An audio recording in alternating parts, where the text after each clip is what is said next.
Imaginez une organisation qui prédit la fin du monde et se trompe. Qui l'annonce à nouveau et se trompe encore. Imaginez une organisation qui change ses règles, se contredit et cause des morts qui étaient pourtant évitables. Et pourtant, non seulement cette organisation survit, mais elle grandit. Comment est-ce possible ? Comment peut-on maintenir une telle emprise sur des millions de personnes malgré des échecs aussi évidents ? La réponse est dans des mécanismes de manipulation si sophistiqués qu'ils défient l'imagination.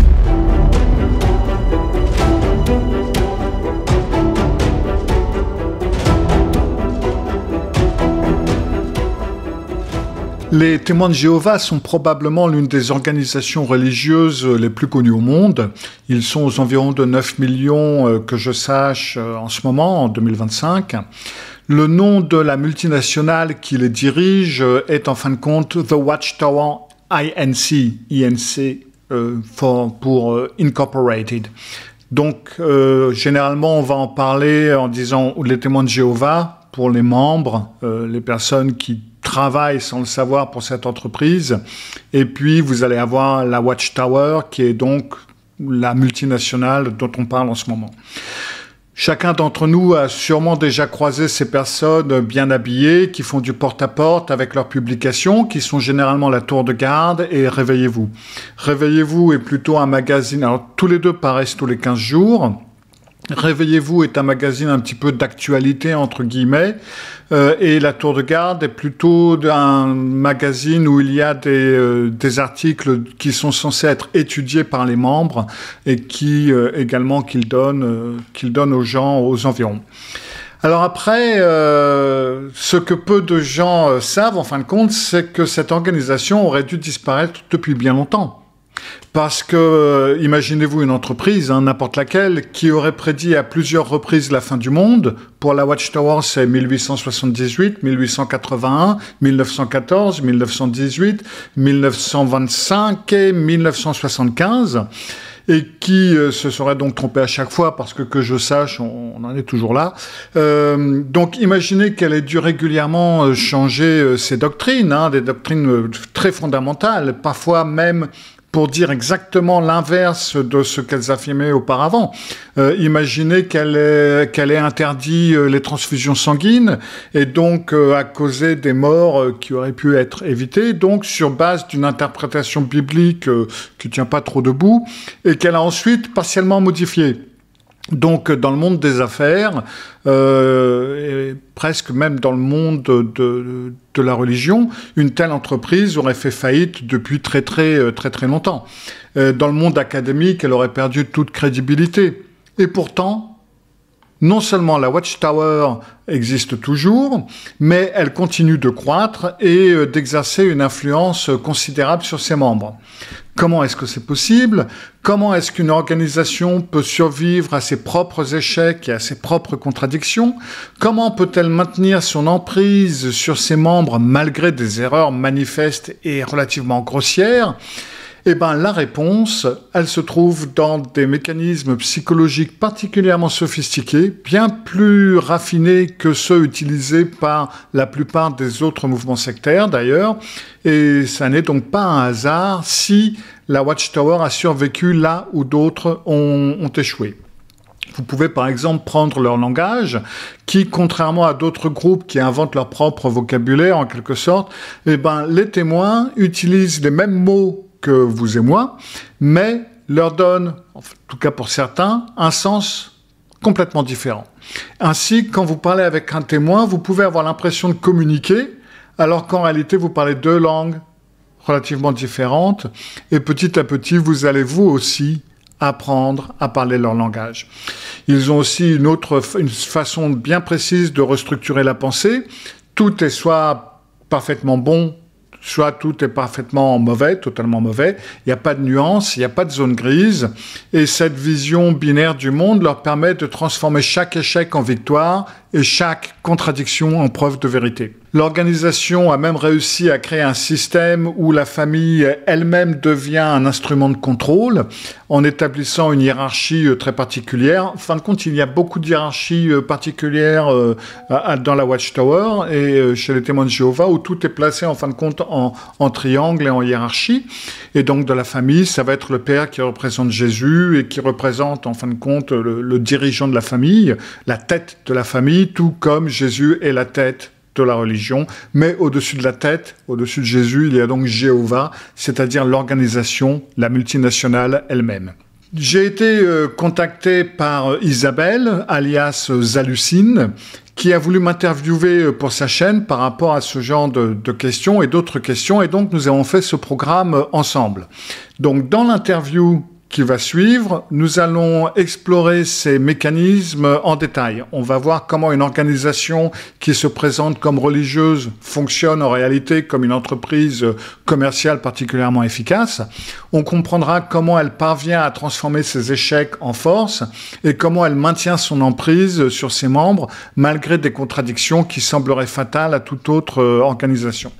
Alors c'est un sujet qui me tient particulièrement à cœur parce que j'ai quand même passé plus de 20 ans à étudier ces mécanismes et à aider les personnes à s'en libérer une fois sorties de la secte. Donc, ce que je viens partager un petit peu avec vous aujourd'hui, alors ça fait 15 ans que j'ai arrêté d'informer et de combattre activement ces mouvements, mais je travaille toujours avec les personnes qui sortent de sectes, bien entendu de différentes sectes, etc. Et donc, ce que je vais partager avec vous aujourd'hui, c'est le fruit une partie des fruits de ces années d'expérience et d'observation. Si le sujet de la Watchtower vous intéresse et pour voir ce que fait Isabelle ou pour en savoir plus sur ce sujet, il vous suffit de cliquer sur le lien de sa chaîne que j'ai mis en description et puis d'aller voir un petit peu ce qu'elle fait. Et là maintenant, je laisse place à l'interview. Bonjour Cyril et merci d'avoir accepté que nous fassions cette vidéo ensemble. Vous avez commencé à vous intéresser à la Watchtower dans les années 80-90. Dans un de vos articles, vous racontez que la famille de votre future femme était témoin de Jéhovah. Vous avez même commencé une étude, mais il y a eu cette alarme intérieure qui vous a alerté. Cela concernait certaines informations et sources qui étaient erronées et manipulées. Et puis vous dites aussi avoir remarqué des manques incompréhensibles dans leur personnalité. Et vous comparez la psyché d'un témoin de Jéhovah avec le Rubik's Cube. Est-ce que vous pouvez m'en dire plus? Pouvez-vous m'expliquer? Bonjour Zalucine et merci donc de votre proposition de faire cette vidéo ensemble. C'est la première fois depuis près de 15-17 ans que je vais parler de ce sujet parce que j'ai arrêté de travailler avec le problème sectaire, c'est-à-dire d'informer sur le problème sectaire, etc. Ça fait 15 ans que j'ai arrêté et j'ai refusé toute coopération journalistique depuis. Donc c'est vraiment la première fois depuis très très longtemps que je fais un travail avec quelqu'un par rapport à ce problème. Alors, vous me parlez de cet article que j'avais écrit en 1992. C'était tout au début de la période où j'ai vraiment commencé à écrire des articles. J'avais travaillé par rapport aux problèmes sectaires depuis 1988-89. Et donc, les premières interviews datent de 91. Et je pense que c'était mon premier article officiel en 1992. Et c'était pour un magazine qui s'appelait Icon. C'est un magazine danois. Par rapport au problème sectaire, il était consacré aux témoins de Jéhovah.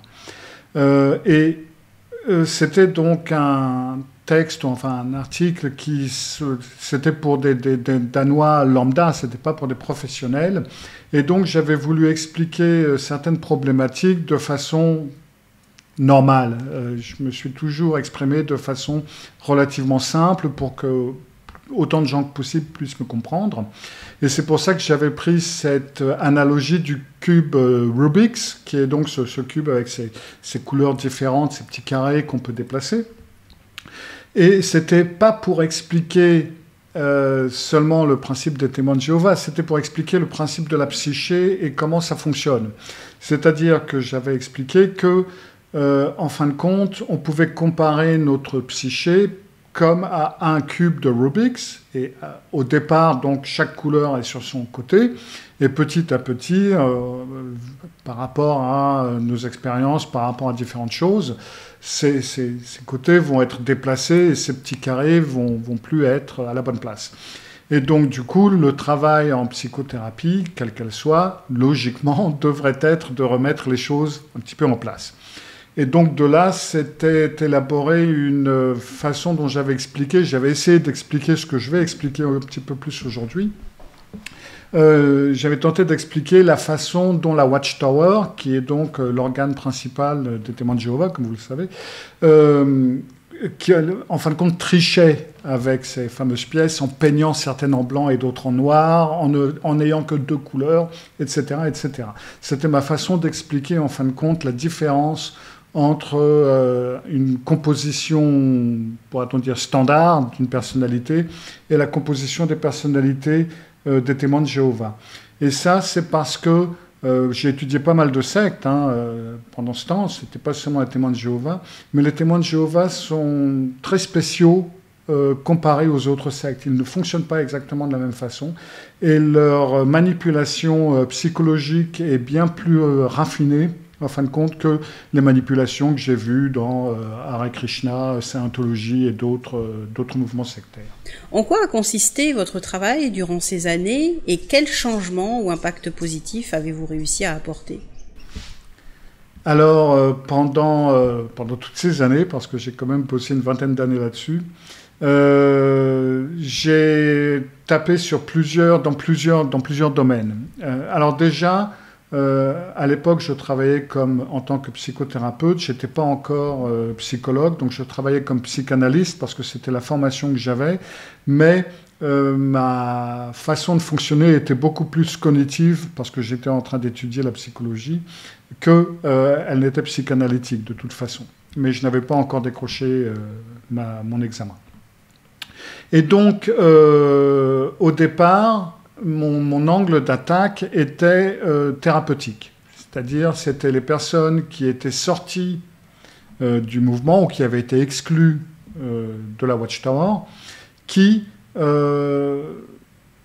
venaient à moi pour essayer d'être remis un petit peu en place. De plus, par la suite, je me suis lancé un petit peu dans l'information. Parce que entre autres, pour toutes les sectes, mais spécialement pour la Watchtower, il faut être relativement à la page avec leur doctrine, avec leur façon d'influencer, etc. Donc, j'avais ma Watchtower, ma tour de garde et mon réveillez-vous, je crois qu'on l'appelle en français. Je le lisais très bien tous les 15 jours, comme un bon témoin de Jéhovah. Je suis presque sûr que je l'étudiais aussi bien, voire mieux que certains des membres.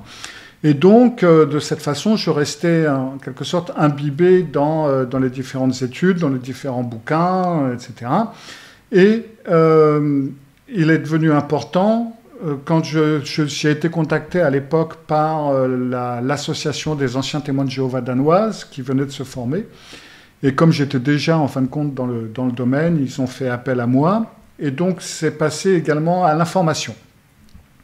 Et petit à petit, ça a été également utilisé. J'ai travaillé, et je travaille toujours, d'ailleurs, c'est ce que je fais toujours en ce moment, à aider des membres à sortir d'autres membres de leur famille de différentes sectes. Pas seulement de la Watchtower, ça peut être des mouvements plus ou moins ésotériques ou ce que vous voulez.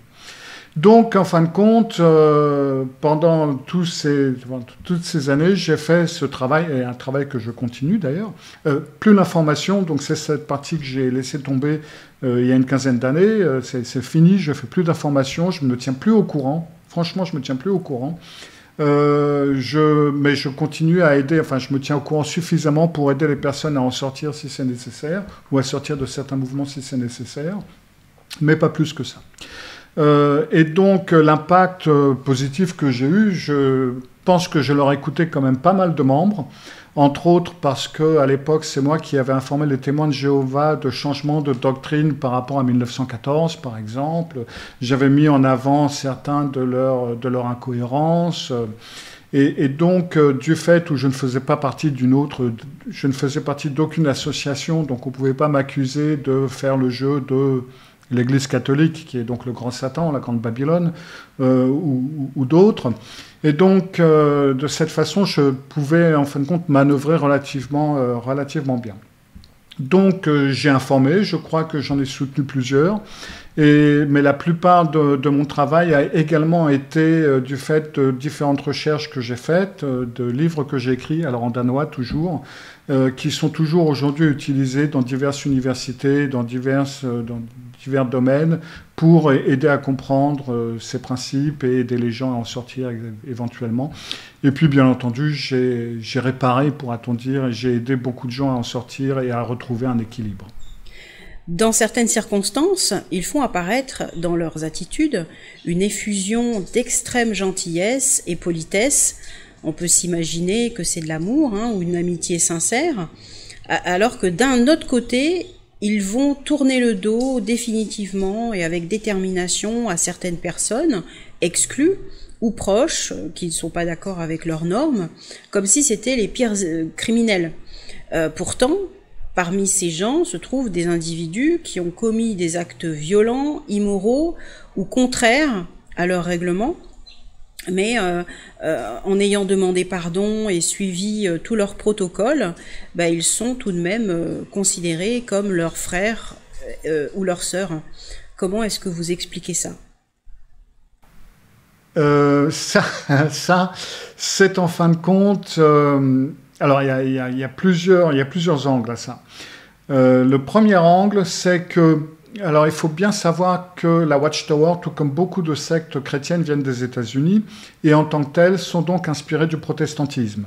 Alors, d'un côté, ça veut dire que c'est pour cette raison que le catholicisme est généralement vu comme le grand méchant loup, parce que la plupart des protestants des États-Unis sont des protestants qui viennent d'anciennes familles européennes qui ont quitté l'Europe lors des différents pogroms ou des guerres religieuses entre catholiques et protestants.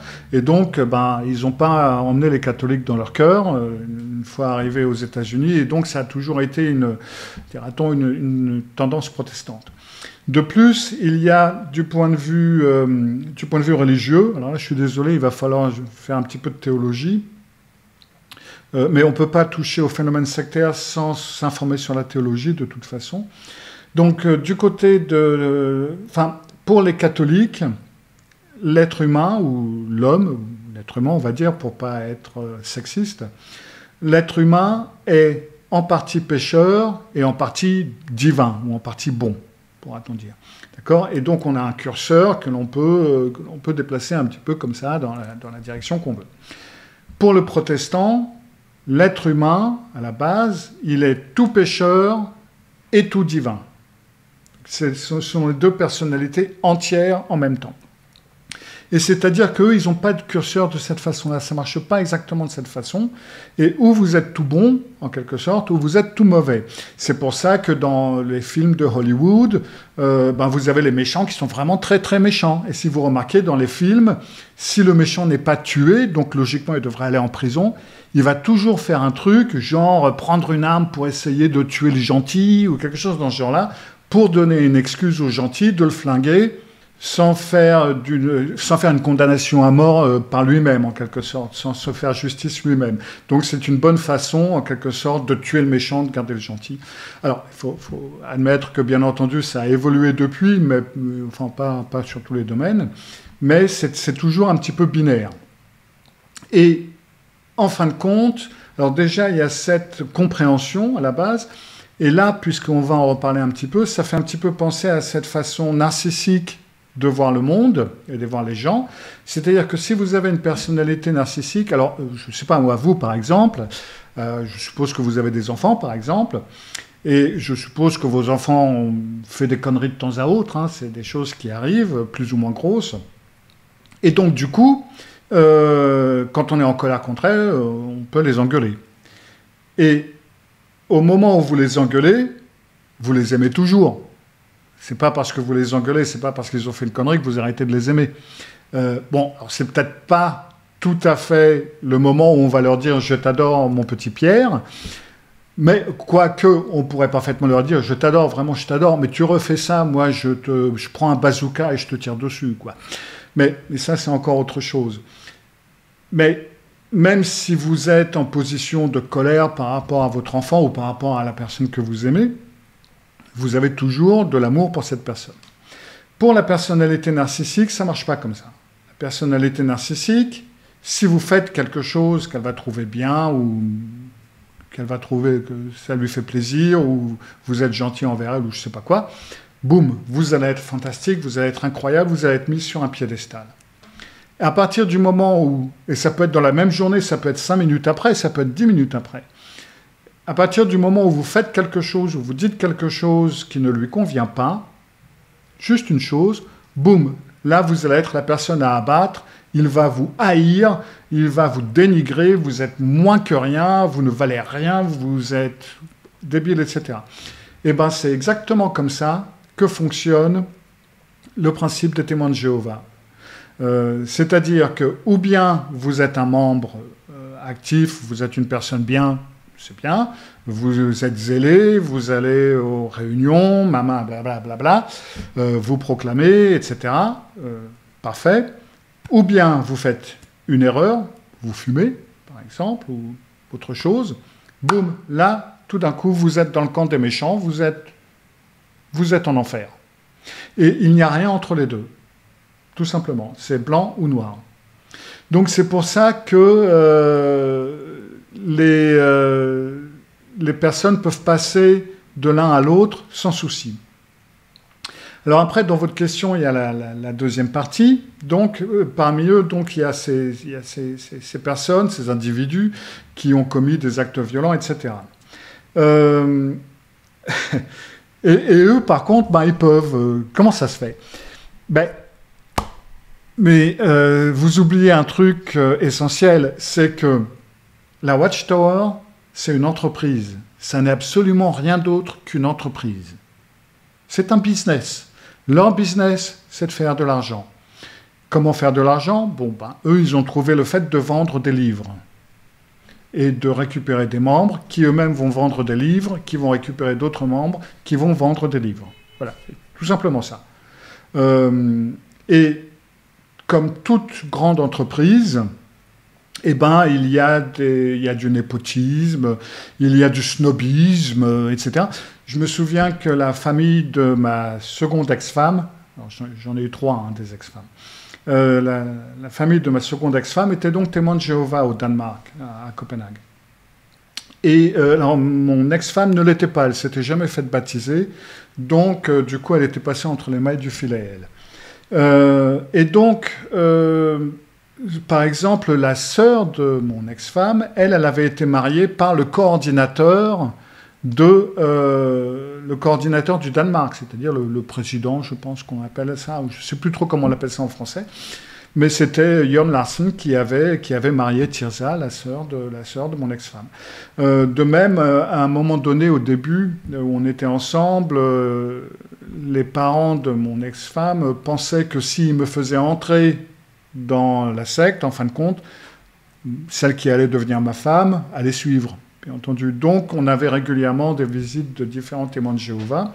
Et à un moment donné, mon ex-femme vient me trouver, elle me dit « Waouh, c'est incroyable. Tu sais quoi, il y avait le surveillant de circuit qui voulait te parler. À toi, oh, c'est incroyable. » Alors, le surveillant de circuit, je pense que ça s'appelle comme ça en français. Je connais que les termes, surtout les termes danois. C'est celui qui est responsable pour une vingtaine de communautés. Et donc, très souvent, il allait d'ailleurs dormir chez les parents de ma femme. Et donc, tout ça, c'est un snobisme, c'est une hiérarchie qui n'est pas écrite, parce que d'après les Écritures, ou d'après ce qu'ils vous disent, on est tous égaux, il n'y a pas de différence, tout le monde dit les bons, tout le monde dit les gentils. C'est pas vrai. Il y a des bons, il y a des mauvais, il y a du népotisme, il y a de l'argent. Les témoins de Jéhovah, je me souviens qu'un justement des bons amis de la famille de mon ex-femme, il était directeur de la Banque du Danemark quand même. Hein. Alors bien entendu, celui-là, je suppose que même si on l'avait chopé en train de fumer, il ne se serait rien passé. Vous voyez, faut pas non plus les prendre pour des agneaux. C'est pas vrai, c'est une entreprise. comme toute entreprise, il y a différentes méthodes qui sont utilisées. Il y a du snobisme, etc. Tout simplement. Quelles sont les conséquences pour une personne qui quitterait le groupe après 10 ans ou plus dans le groupe, pour revivre dans ce monde qu'elle a appris à voir négativement, mais qui reste prisonnière des croyances et de la façon de raisonner du groupe? Alors ça dépend un petit peu de plusieurs choses. Ça dépend déjà du niveau d'éducation de la personne et de la vie, de sa vie précédente. C'est plus facile pour une personne qui est entrée adulte d'en ressortir même après 10 ans et de pouvoir retrouver ses repères. Et c'est beaucoup plus compliqué si on y entre quand on est jeune adulte, si on y entre quand on a 14, 15, 16, 18 ans, et puis qu'on en ressort après 10 ans, là déjà c'est beaucoup plus compliqué. Et si on y est né, là c'est beaucoup plus compliqué. Donc tout dépend un petit peu de tout ça, mais ça va être un petit peu comme... vous voyez, si vous êtes en boîte de nuit ou je sais pas, et puis vous voyez un beau mec ou une belle nana, voilà, et puis on commence à parler, etc. Et cette personne, dans certaines des choses qu'elle dit ou dans certaines de ses actions, il y a un petit truc quand même où on se dit il boit un peu beaucoup, par exemple, ou il a l'air un peu violent, ou il fume un peu beaucoup, ou voilà, il y a quelques trucs, on peut se dire, il y a quand même quelque chose qui n'est pas très net, mais on est pressé, on se dit, toutes mes copines, elles ont un mari, ou elles sont mariées, elles ont un mec, moi j'en ai pas, ou alors, la roue tourne, va bientôt falloir que j'ai un enfant, parce que je voudrais avoir un enfant, enfin bref, après il peut y avoir plein de raisons, et puis on va dire, ça, je ferais bien avec. Ou alors, on a des complexes. On va se dire, de toute façon, qu'est-ce qu'il voudra de quelqu'un comme moi voilà, quoi. Pas... Ou alors, tous les hommes sont comme ça. C'est pas vrai. Mais tous les hommes sont comme ça. Et donc, on va baisser la barre, en quelque sorte. Et petit à petit, au fur et à mesure qu'il se passe certaines choses, on continue à baisser la barre. Puis arrive un moment où on ne peut même plus passer en dessous. Là, c'est fini. C'est à peu près la même chose quand on entre dans les témoins de Jéhovah. Ça dépend ou dans la Watchtower, ça dépend de comment est votre état d'esprit, votre psychologie, en quelque sorte, au moment où vous y entrez, votre âge, l'influence que vous pouvez recevoir, et combien de fois vous avez baissé la barre, en quelque sorte. Parce que si vous avez eu quand même une vie relativement... ouverte sur pas mal de trucs, il va y avoir très rapidement des choses qui vont faire dissonance et ça va pas marcher en quelque sorte. Donc ça va rebondir et ça va être beaucoup plus facile d'en sortir. Donc ça dépend de beaucoup de choses. On peut pas vraiment dire 10 ans ou plus ou moins ou plus ou 20 ans. Ça dépend de la personne, ça dépend de beaucoup de choses. Ça va dépendre de son niveau social, de son niveau d'études, de ses expériences précédentes, des expériences qui ont suivi, des expériences à l'intérieur. Et ça va dépendre de la congrégation aussi, parce que, alors je ne sais pas en France, mais je sais qu'au Danemark, il y avait des congrégations qui étaient beaucoup plus serrées que d'autres.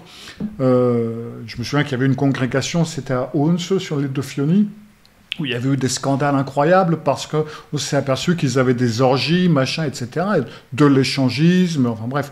Alors quand ils s'en sont rendus compte, ça a dégagé. Il y en a pas mal il y a des têtes qui ont roulé, à part, bien entendu, les têtes des gens qui avaient beaucoup d'argent ou qui avaient un statut important, bien entendu.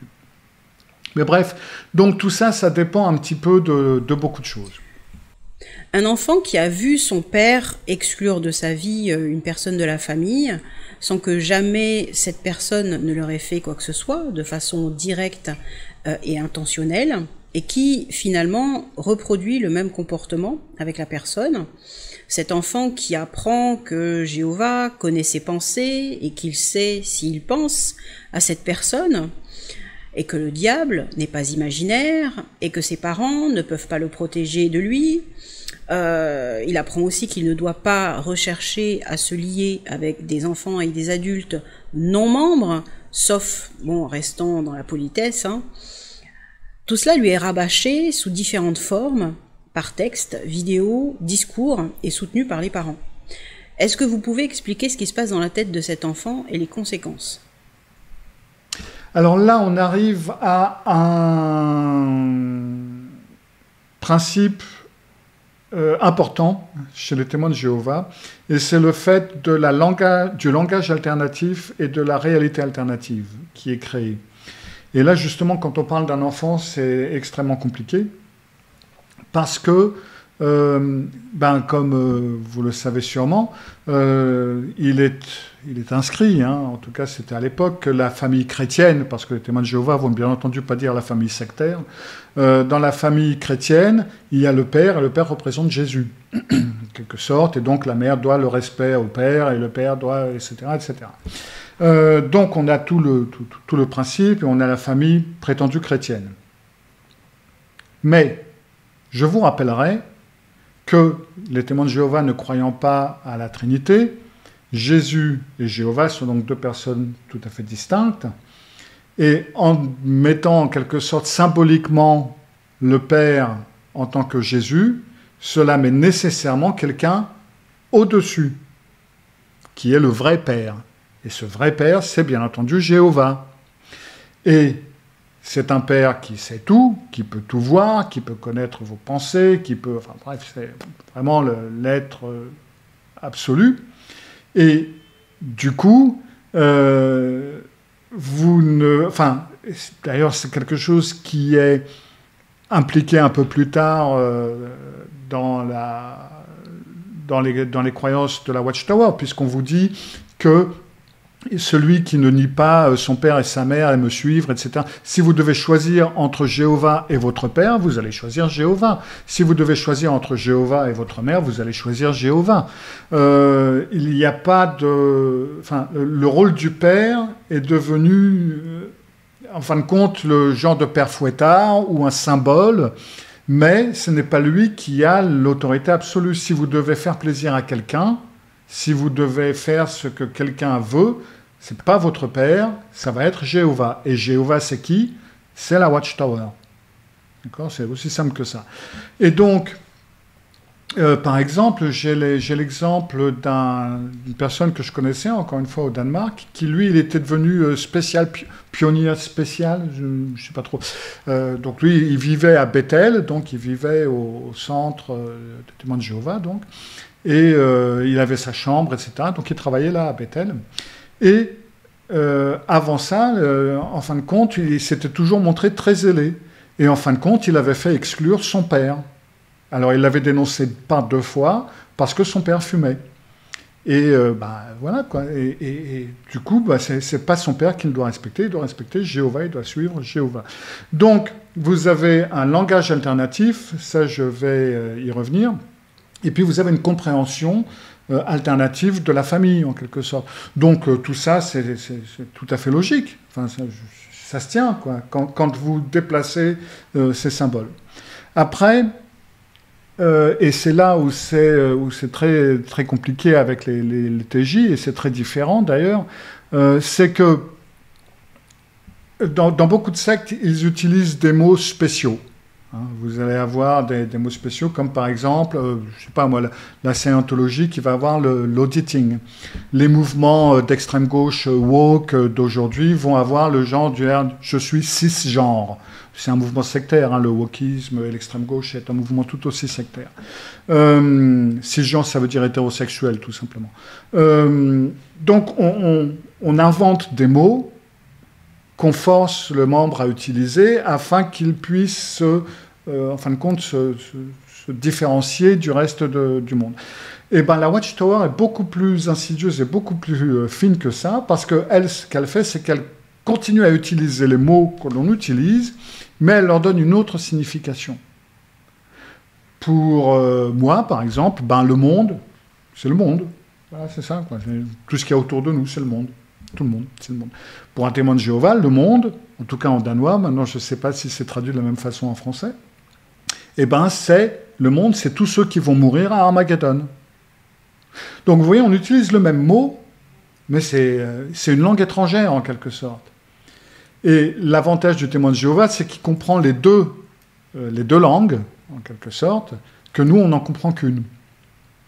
Et donc, de cette façon, on crée une alternative pour les enfants. Et voilà, les conséquences, ça peut aller loin.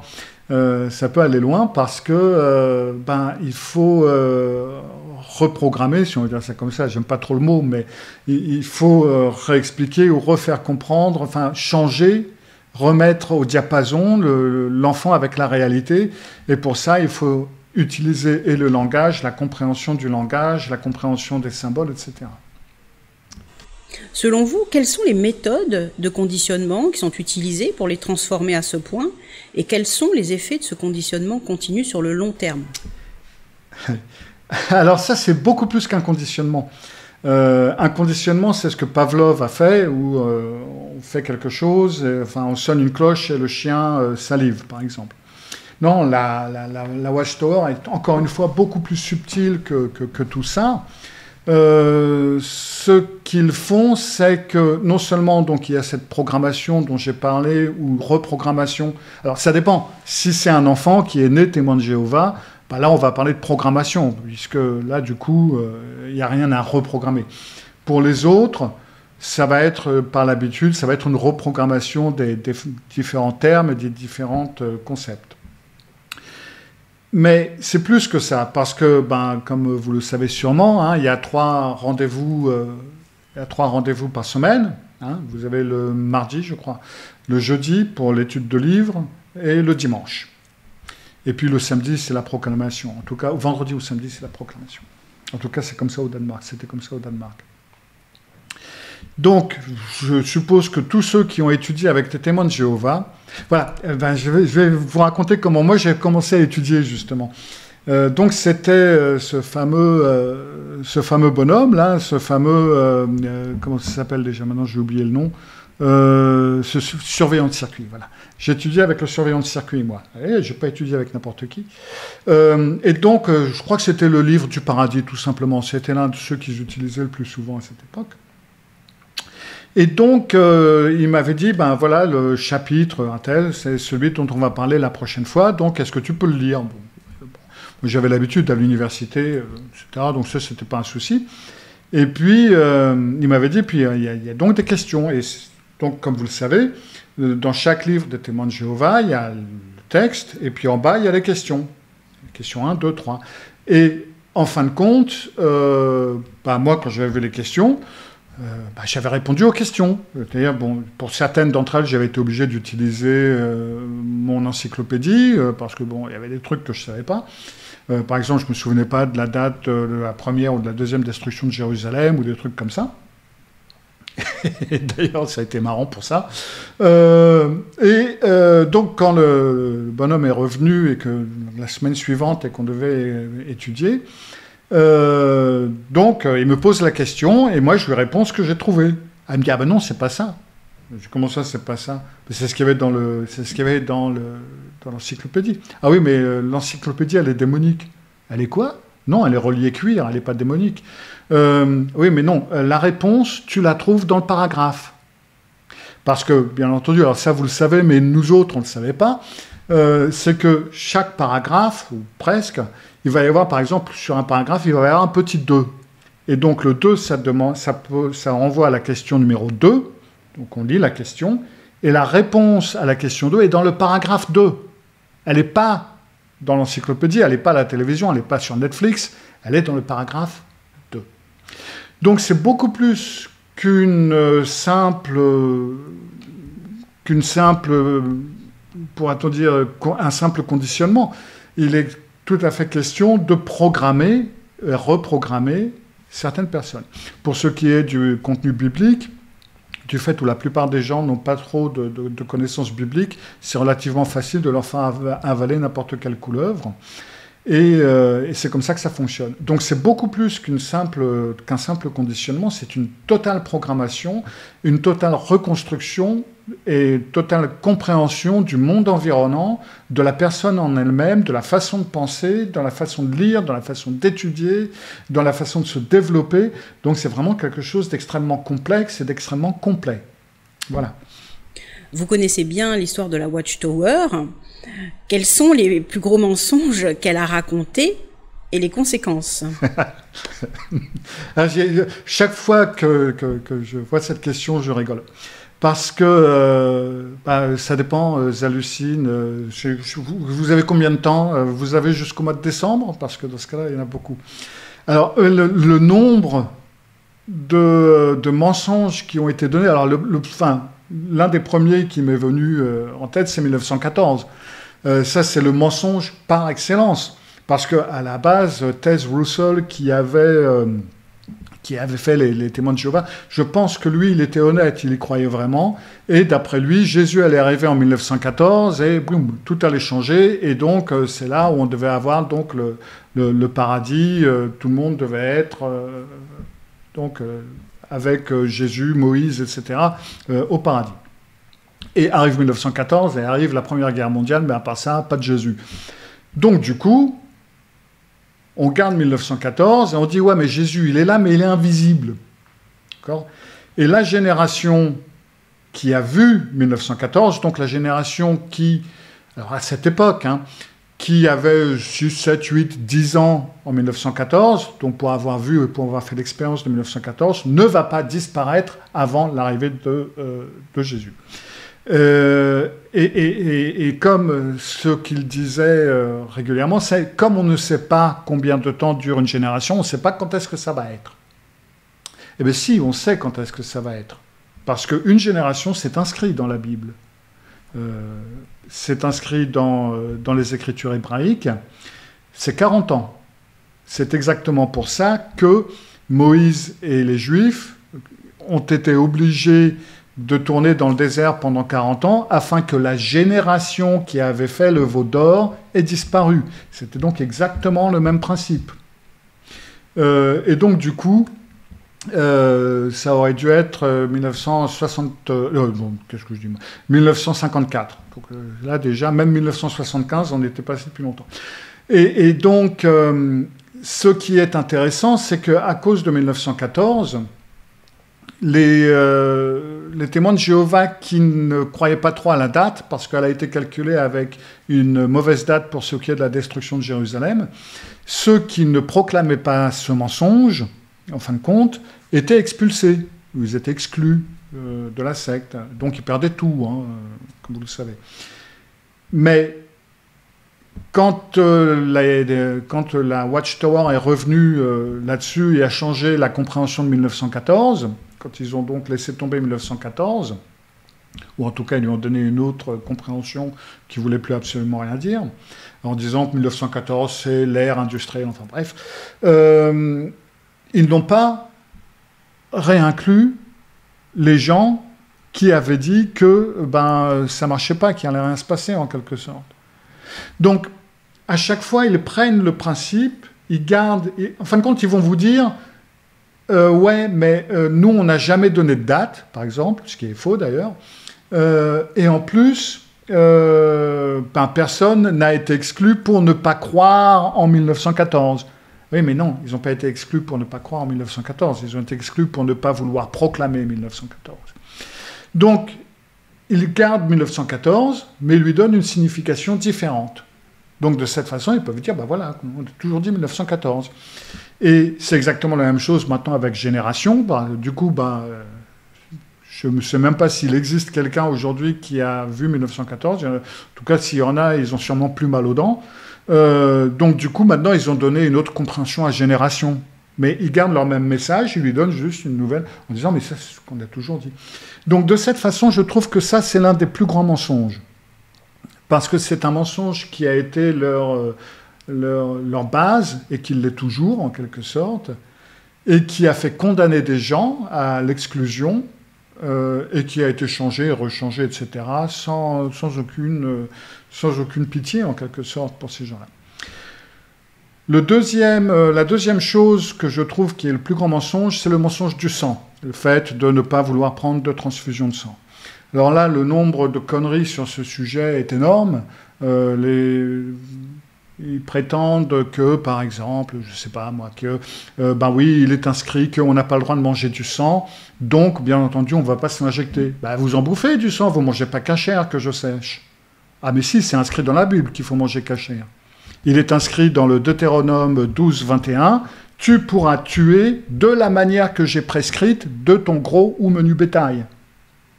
Et la manière dont c'est prescrit, c'est ce qu'on appelle la shlita, qui est la méthode utilisée toujours aujourd'hui par les juifs. C'est la retransmission orale. Donc, si, ils mangent du sang. Ils ne suivent pas la Bible sur ce principe-là, donc pourquoi pas s'en injecter?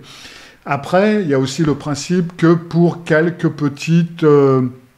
il y a des exceptions, par exemple que les personnes qui sont hémophiles peuvent recevoir des injections, des petites injections de machin qui contiennent une infinitésimale petite partie d'un des composants du sang.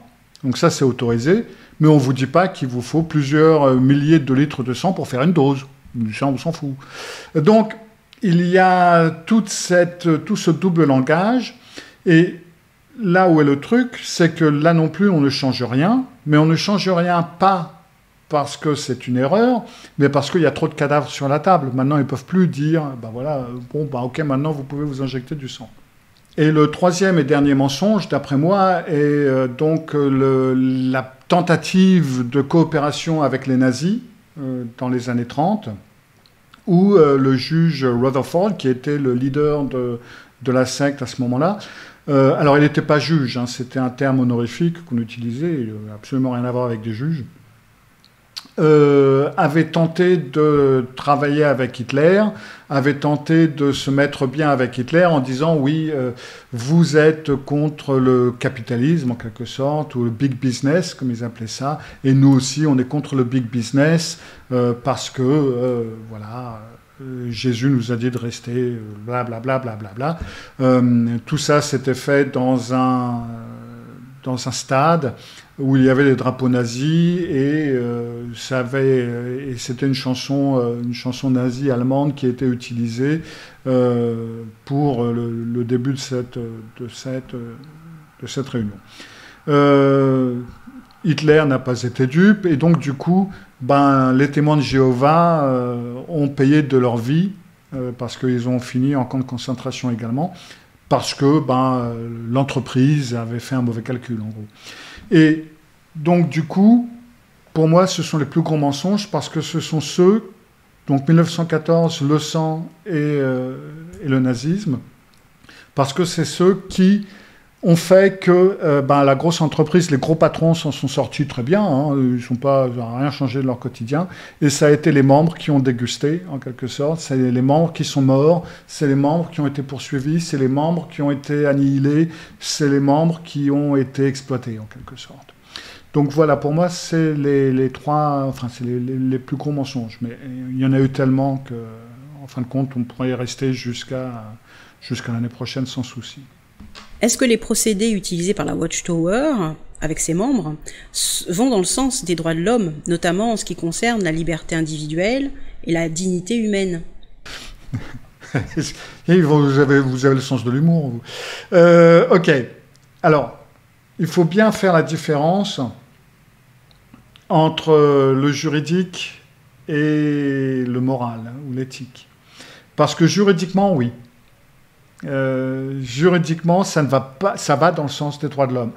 N'importe quel responsable des témoins de Jéhovah, n'importe quel porte-parole vous dira vous n'êtes pas en prison, vous pouvez partir quand vous voulez. Hein.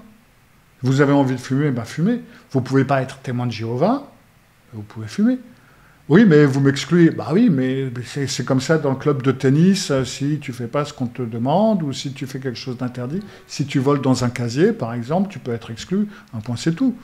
Oui, mais il y a des gens, après, ils ne savent pas quoi faire et ils se suicident. Jésus, il a eu un de ses apôtres qui est devenu fou et s'est suicidé. Ce n'est pas la faute de Jésus. Donc, point de vue légal et point de vue juridique, oui. ils vont dans le sens des droits de l'homme parce que ce n'est pas un pays et c'est une entreprise ou c'est un club ou c'est ce que vous voulez, mais c'est une association d'ailleurs. Il y a eu un pays où c'était une association parce que c'est pas une obligation. Ils vous en empêchent pas physiquement. Ça n'est pas par la force, ça n'est pas par la menace. Oui, non, c'est vrai qu'ils vous disent que Armageddon va venir et tu vas mourir. Mais c'est pas une menace, ça. Une menace, c'est, mais si tu fais ça, moi je te file une balle dans la tête. Donc, ouais. Donc juridiquement, oui, c'est légal et c'est pour ça que c'est très difficile à contrer. Après, bon, personnellement, moi, je pense que même si c'est dans la légalité, ce n'est pas éthique, et c'est bien pour cette raison que je les ai combattus quand même pendant 20 ans. Mais ça, c'est mon opinion personnelle, et je ne peux pas l'imposer comme étant plus les droits de l'homme que ce que eux pensent. Et enfin, moi, je trouve que c'est pas digne. Mais si eux le trouvent, enfin, je ne veux pas m'imposer en tant que solution, parce que c'est pas, dans ce cas, je ne serais pas mieux qu'eux. Donc, personnellement, je trouve que c'est pas éthique. Alors, j'ai souvent entendu les personnes témoins de Jéhovah affirmer que les thérapies servent uniquement à inciter les individus à s'éloigner de leur religion, à changer d'avis, et qu'elles n'ont d'effet que sur ceux qui manquent de foi. Que pensez-vous de cette vision et pouvez-vous expliquer ce qu'est la thérapie cognitive et les bienfaits qu'elle apporte?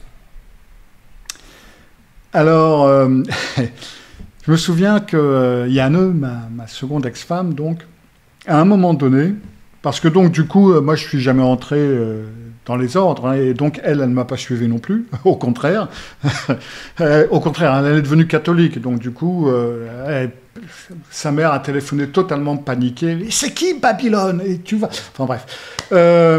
Donc, ça m'a été reproché, d'ailleurs, que, comme Judith, la mère de mon ex-femme, m'a dit un jour, elle m'a dit « Ouais, mais c'est de ta faute si Yano a commencé à penser. » Alors, ouais, c'est vrai.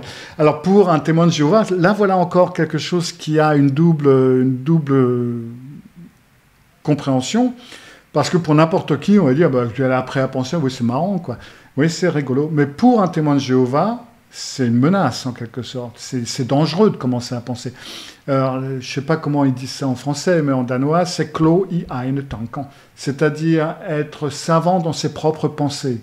C'est-à-dire, en fin de compte, renier qu'il y a quelqu'un d'autre, qu'il y a des Jéhovah, renier la vérité. La vérité, c'est donc les témoins de Jéhovah, la Watchtower. Et donc, c'est ça qu'elle veut dire par tu es prêt à penser, c'est en fin de compte, tu l'as retiré, tu l'as retiré du bon chemin, en quelque sorte, tu l'as mis sur le mauvais chemin.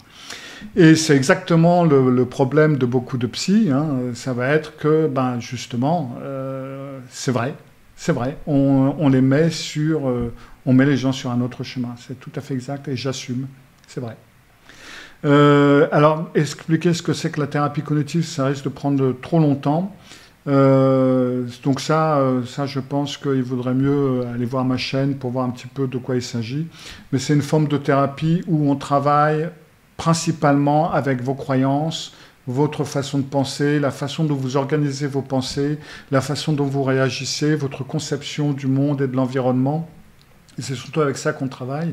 Et moi, je travaille avec la thérapie cognitive rationnelle, c'est-à-dire que ce sur quoi je travaille, c'est la réalité, en quelque sorte. On se contente des faits, de ce qui est réel, et on ne part pas dans des trucs qui ne sont pas concrets, en quelque sorte.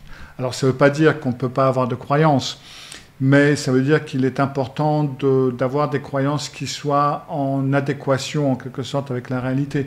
Une croyance du genre, je sais pas moi, bah, je vais jamais avoir cet examen parce que moi je suis nul, ça c'est une croyance. C'est une croyance qu'il faut détruire et qu'il faut remplacer. Qu'il faut remplacer par une croyance plus rationnelle par rapport à la réalité. Non, vous n'êtes pas nul, personne n'est nul. Ça n'existe pas. Vous pouvez avoir des difficultés dans certains domaines, mais ça ne veut pas dire qu'on est nul en tant que personne. Là, on retombe dans le phénomène Watchtower, tout blanc ou tout noir. Donc c'est un petit peu comme ça qu'on travaille, et c'est des thérapies courtes pour la plupart du temps, à part pour certaines choses, mais c'est de cette façon dont ça fonctionne. L'emprise exercée sur un témoin de Jéhovah est-elle la même que celle que subit une personne dans une relation avec un narcissique? Ouais, tout à fait. D'ailleurs, j'ai déjà fait la correspondance, hein, j'ai fait déjà plusieurs fois lors de cette interview. Mais c'est valable pour la Watchtower ou pour toute autre secte, hein. Et c'est d'ailleurs ce dont je me suis aperçu, parce que j'ai commencé à travailler justement avec le phénomène sectaire, et j'ai écrit sur le sujet avec les différentes phases, etc. Et quand j'ai commencé à travailler de plus en plus avec le narcissisme, le sociopathe, la manipulation psychologique, etc., je me suis rendu compte que c'était exactement les mêmes principes, hein.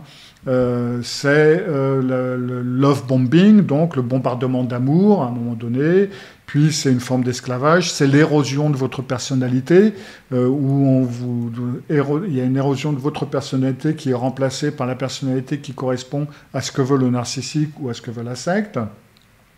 Et puis, il y a un danger imminent, vous avez de plus en plus de difficultés à sortir parce que l'emprise de la secte ou l'emprise du narcissique est de plus en plus forte. Après, c'est exactement les mêmes phénomènes, hein. Il y a la victimisation. Quand vous contredisez ou quand vous attaquez, entre guillemets, un narcissique qui va se victimiser, oh là là, mais voilà, regarde, moi j'essaie de faire de mon mieux, et regarde ce que tu veux, ce que tu fais, tu m'aimes pas, t'es égoïste, etc. Et narcissisme, les témoins de Jéhovah, par exemple, ça va être la même chose. Oui, mais tout le monde est après nous parce que nous, on a la vérité, il faut faire attention, etc. C'est des gens qui sont méchants, qui nous veulent du mal, ils se victimisent. Enfin bref, c'est les mêmes principes qui sont utilisés avec d'autres... pour tenir ça va être les mêmes boîtes. Ce qu'il y a à l'intérieur peut être un peu différent, mais en gros, on va vous servir la même chose. Donc voilà, oui, c'est tout à fait les mêmes principes qui sont utilisés. Bien, merci beaucoup Cyril Malka d'avoir répondu à mes questions et d'avoir réalisé cette vidéo avec moi. Alors voilà, merci Zalucine de m'avoir accueilli, et j'espère que ça vous a plu, j'espère que je n'ai pas parlé trop longtemps, et sans ça vous aurez qu'à le couper au montage, et puis si ça vous plaît et si ça marche, peut-être qu'on pourra faire quelque chose un autre jour, qui sait, pourquoi pas. Allez, au revoir.